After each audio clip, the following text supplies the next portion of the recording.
think we just move on to Leon. Let's go to Leon. Thank you, Tom, for the advice. Hopefully, try that. Let's go to Leon. What's on your mind, Leon? Yes, how y'all doing?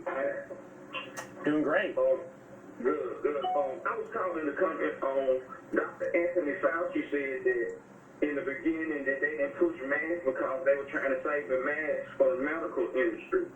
And I also wanted to say that until the governor mans off and does a statewide mandate on masks, that's every governor in the United States needs to do a statewide mandate on every state in the union. Needs to put masks on.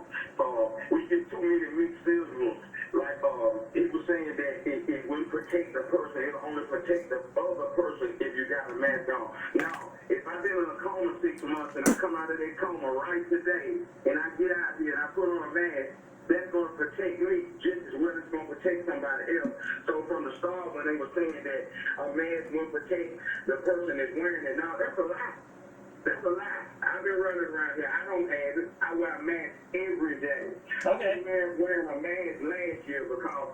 All right, well, that's Leon. Leon, thank you. And he mentioned that thing we just talked about, but he did also mention there should be a mask mandate all across the country. Here in Tennessee, there's a mask mandate in Davidson County in Nashville. There's not a mask mandate across the entire state. There are certainly areas of Tennessee that are very rural, and I think the governor is reluctant to require masks in areas that are rural. What do you think about a mask mandate across the whole country, across states that are rural? What do you think about that? It's increasingly becoming the case that if you're in a situation where you can't socially distance, that one means of protecting or decreasing spread may be to wear some type of face coverings. And I do think that at least the data that's emerging, that there are people out there that are infected and don't know they're infected. So this does make a lot of sense in many parts of the country to think about using this as a tool to get some handle on transmission. Because we don't know, we have such bad testing right now for outpatients. We don't know who's infected. We don't know who's not infected. People can't get a test result quickly. This is one way to try and diminish the impact of having poor testing.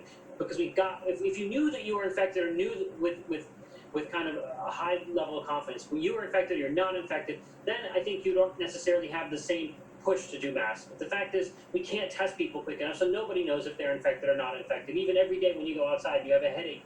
Is it because of the coronavirus or not? You cannot get a test to figure that out. So this is one way to decrease source control, and I think that's what these mask mandates are coming about. And again, I keep emphasizing it doesn't necessarily have to be a mask. There's a lot of emerging data on face shields, and I want to give them some credit as well. Okay, so that could be the new thing, and I'm glad that you are talking about that. Face shields could be something that we do see a lot more, and they're maybe a little more comfortable, perhaps. I don't know if they're any more attractive, but that may be something where we're headed. When you talk about... Well, go ahead. Okay, go ahead.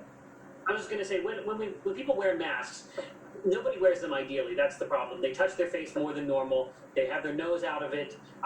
Sometimes they're not. They're kind of flimsy bandanas that flap in the winds. I don't know how well those types of masks work, but I do know when you wear a face shield, you wear it correctly. You don't touch your face. It protects your eyes, so it may actually protect the wearer more than a mask may. This is something that they're studying. There's a little bit of controversy over this debate between face shields and face masks. But I'm somebody that's more of a fan of face shields than I am face masks because of those reasons I just said. Fascinating. That's fascinating. All right. So again, what you work on pandemic preparedness. Who gives a fuck what you just talked found about testing. When you have studied what may happen with pandemic.